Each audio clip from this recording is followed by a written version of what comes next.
Hey, it's been a while. While this isn't recent, I've always had an interest in the superhero subgenre of tokusatsu. For those of you who don't know, tokusatsu is a form of entertainment hugely popular in Japan that describes it as heavy practical effects entertainment. Now, while this can be used in anything, what's really popular and more so known by it in the West is with superheroes. In Japan, there is the big three, with Ultraman, Kamen Rider, and Super Sentai. Super Sentai, starting in 1975, is a series made by Shotaro Ishinomori himself, who also made Kamen Rider and the anime series and manga series Cyborg 009. I'm telling you this as a backdrop for the video we have now.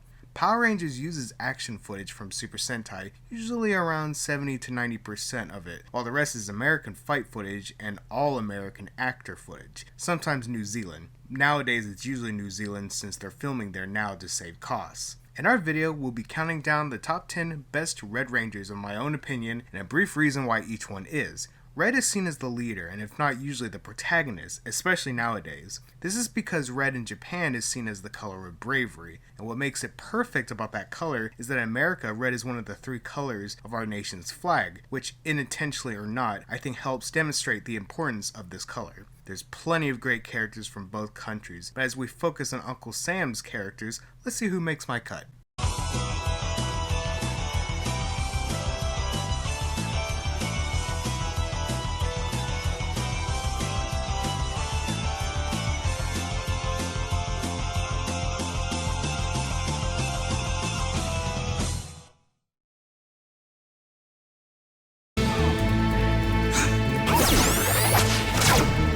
Overdrive!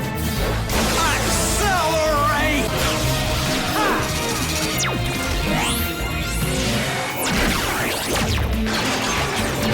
Yeah! Kick into overdrive! Red Ranger! At number 10 is Mac Hartford, the Red Overdrive Ranger. This may seem like an odd choice to most people, since Operation Overdrive is considered one of the worst series in the franchise, probably the second worst ever. I don't think so. I think it's overhated and even underrated. While Mac did get the bouts of I wanna quit moments, people forget that things like this do happen. What's important is these Rangers still rise up and do their job and do the right thing. The Red Ranger of the 15th anniversary team, he teamed up with some veterans alongside his own team. Even if a questionable crossover, he showed his powers in a very cool way. Fuck what the overthinking haters say.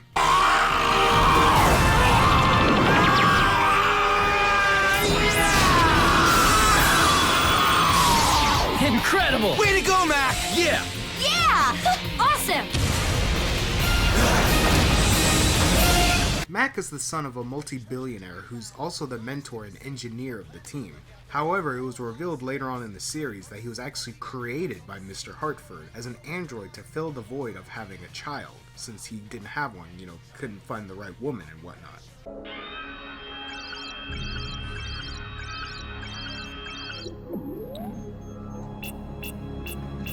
Dad?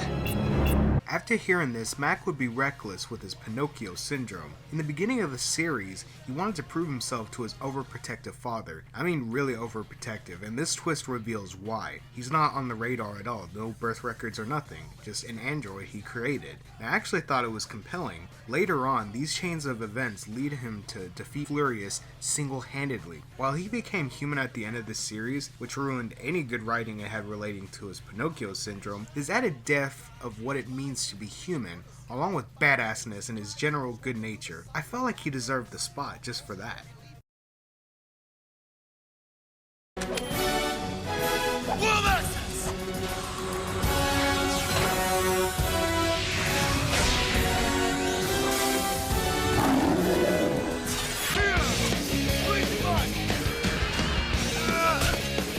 At number 9, we have the former Tarzan turned Ranger, Cole Evans. Cole, growing up in a tribe, he was given an animal crystal of a red lion and told if he wished to find his destiny, then he would need to go to the city. Pretty clueless and very naive, he has a good heart and tries to see the heart in every living creature. He became the leader when he joined, because red.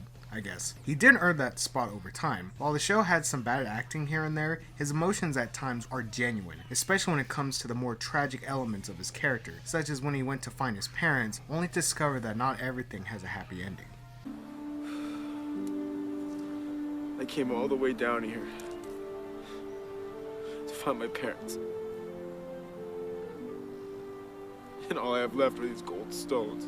The survivor of a heartless slaughter by Master Org when he was a baby, which explains his tribal upbringing. He had a personal stake against the main antagonist of the series. Regardless, he even forgave his archenemy at the end of the series and lived to help animals and people all around. It also helps that being the Red Ranger, the 10th anniversary season, he teamed up with all the Red Rangers before him to defeat the old enemies of the Machine Empire.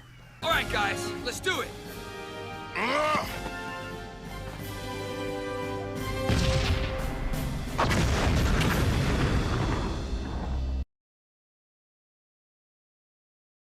Morphin time! Tyrannosaurus! Mighty Morphin Power Ranger! At number 8, we have the OG Red Ranger himself, Jason Scott. Now, while others think he's the original, he deserves the top spot. Get over yourselves. Just cause something is the original, or first, doesn't mean it's automatically better. However, I do still like him, and after rewatching the original series, I feel he does deserve a spot on this list. Jason, the original Red Ranger, led the Mighty Morphin team when recruited by Zordon due to their heroic Spirit/Chosen One deal. He held the spirit of the T-Rex and protected the citizens of Angel Grove. Eventually, as new evil came, him and his team also upgraded their powers, and he held the power of the dragon through the power of thunder. He even started the trend of a Red Ranger having their own single unit for combat.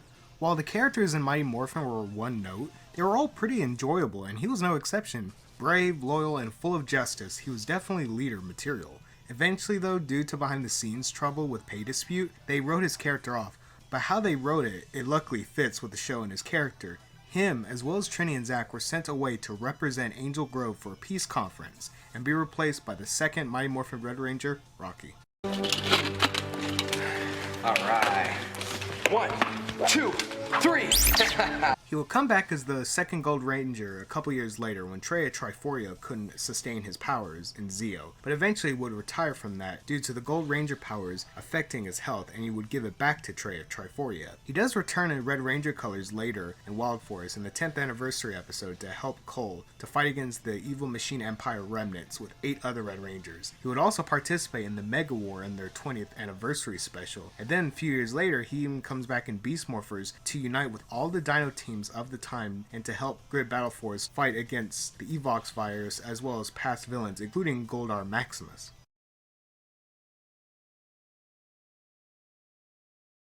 It's Morphin time! Dino Charger, ready! T-Rex Charger, engage! Energize! Unleash the power!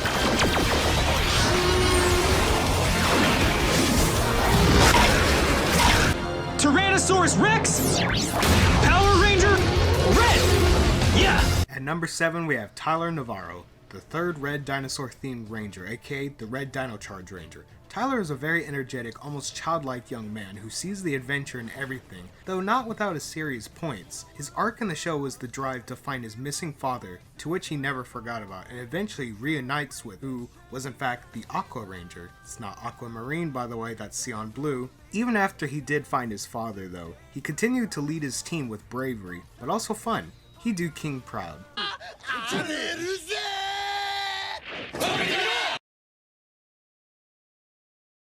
Alright, let's rock it!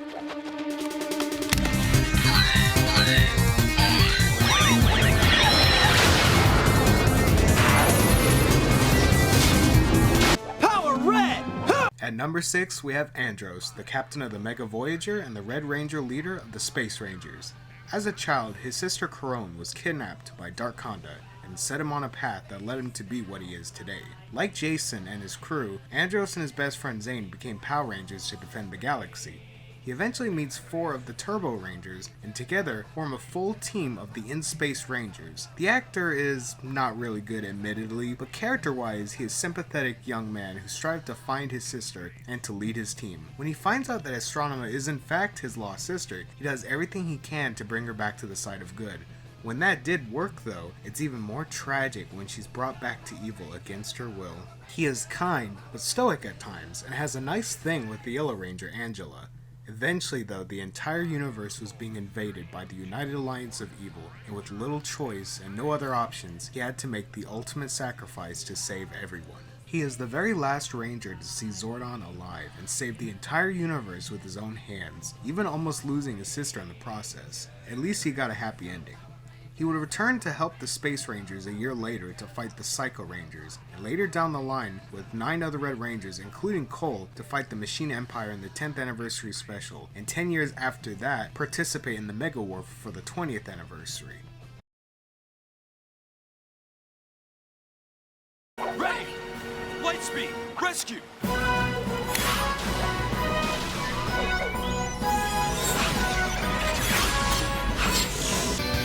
Red Ranger, rescue ready! We down to the top 5, and at number 5 we have Carter Grayson, the Red Ranger and the leader of the Lightspeed Rescue Rangers. Considered to be the most badass in the franchise, as a child he was saved by a firefighter, to which led him to being one himself. As a phenomenal one, he was recruited to be the Red Ranger by Captain Mitchell, head of the Aqua Base, who was in fact the very man who happened to save him. Like Destiny, he accepted the position and led his team to battle the demons.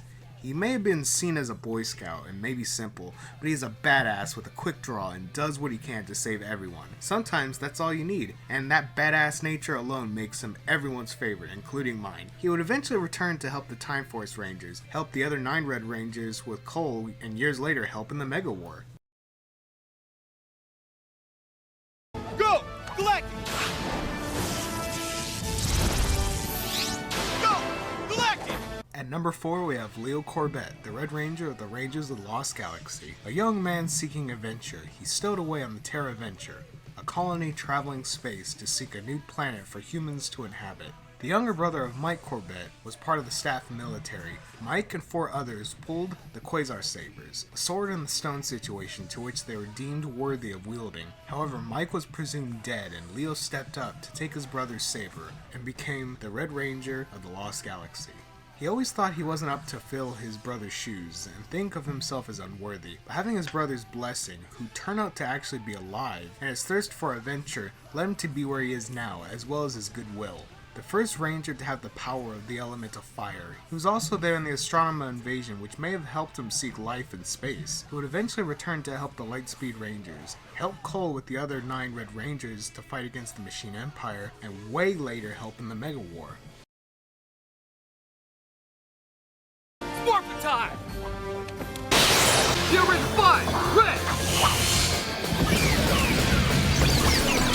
Red Seal Ranger, ah! We have the top 3 now, boys, and with number 3 we have Tommy Oliver, the man, the legend himself. He started off as a mind-controlled antagonist, the evil Green Ranger. He eventually reformed and helped his team. He would lose his powers but gain new ones as the White Ranger promoted to the leader of the team. After losing his powers again with his team, they get new powers from the Zeo Crystal. He was given new colors along with his new powers and became Zeo Ranger 5 Red to fight against their new enemies, the Machine Empire. Like the original cast, he is kinda one note, and has more depth compared to the rest due to what he's been through and his tenure in the show. A man who strove to be a better person, just as badass through and through, was many a reason he was so popular with fans. Not to mention, he went head to head with several leaders of villainous factions. He would eventually become the Red Turbo Ranger before retiring and giving the torch to TJ. He would go to college and study paleontology. He would eventually return to help Cole with the other 9 Red Rangers to fight the Machine Empire remnants in the 10th anniversary in Wild Force. Years later, he became the Black Ranger and mentor to the Dino Thunder Rangers, helped with the Mega War in the 20th anniversary in Super Mega Force, and helped fight Lord Draven and his army of evil Ranger clones in the 25th anniversary in Ninja Steel. Doesn't matter if he's overhyped, it's fucking deserved. Plus extra brownie points for the actor to keep coming back even for shit or no pay. Time forward! Time force! Time force! Yeah! At number 2 we have Wes Collins, the Red Ranger of Time Force. Born a rich kid, he wanted to live his own life much to the chagrin of his father. He met the Time Force and was implied to be the ancestor of the original Red Ranger of Time Force, Alex. His DNA unlocked the Morphers and he became the new Red Time Force Ranger. While not the leader, he could step up as one. Kind, humble, and full of independence, he was an all-around good man and a great ranger since he stood up for what's right, what it means to be a Power Ranger. Look at this. We are Power Rangers, Eric. And friends or not, we're the only hope this city has right now. His arc with Jen, the Pink Ranger, and their growing romance was a treat, and despite it ending on a sad note, he stood out on his own, striving for his own independence and not following in his father's footsteps. He became the leader of the Silver Guardians, earning his father's respect, and eventually returned to help the Wild Force Rangers, help Cole with the other 8 Red Rangers, along with Eric the Quantum Ranger, help with the Mega War, and even became one of the 3 Guardians of the 3 worlds in the Ranger multiverse. There are so many good ones out there, so here's some honorable mentions before I get to number 1, because I couldn't choose. I know I was a jerk, but people can change. If you give them a chance. You want to do the honors? You sure? Yeah. Well, to new beginnings.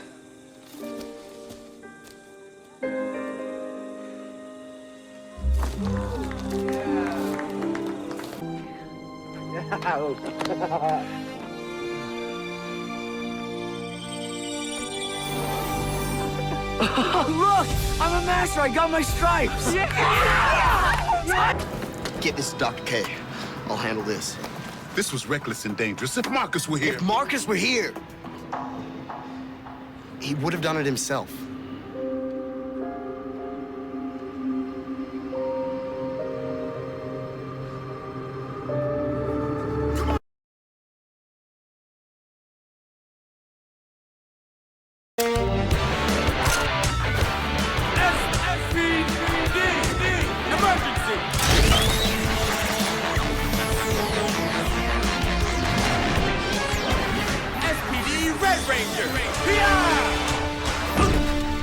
Let's get this party started. At number 1, we had the man himself, Jack Landers, the former Red Ranger of SPD. Starting out as a thief along with Z, the SPD Yellow Ranger, they acted as modern-day Robin Hoods where they stole and gave it to those who needed it in the streets. It was this that led to them to meet SPD and be arrested. Because he became the Red Ranger, he was at odds with Sky, the SPD Blue Ranger, because the latter wanted to be the Red Ranger to follow in his father's footsteps. Over time, Jack became the leader they needed, as Sky learned how to chill out and be his second in command. Eventually, Jack wanted more out of SPD, so when the Trubian Empire fell, thanks to SPD, Jack retired, but the Red Ranger spot was filled in by a worthy person. Sky Tate, step forward. If I was to appoint Sid as Red Ranger, would you follow her into battle? Sir, I'd follow anyone into battle you felt worthy of wearing the color red. Congratulations, Sky. You are the new Red Ranger. Your father will be very proud of you. Jack is just sassy and stands up to authority when needed, but also knows when to be serious. A great example of a person having a kind heart, but not showing it due to a hard life. I loved his development from a street rat to a respectable hero, and how he gets along with all the other characters, especially Sid and Sky. And while he does get more of a focus, he would stand aside to make sure the others share the spotlight too. And that is my top 10 Red Ranger list. Thank you all so much for watching, and be sure to hit that subscribe button and the bell to be notified. What's your guys' favorite Red Ranger? Let me know in the comments. This was actually a fun video to make, and quite different. I might make a top 10 Black Ranger list next time, since black is my favorite color. I did red because the color red is just synonymous with Power Rangers and Super Sentai. You know, red is the color. I just wish I can get out of my funk of making videos with my fucking job in real life. But until then, my name is Epic Fable. Thanks for watching.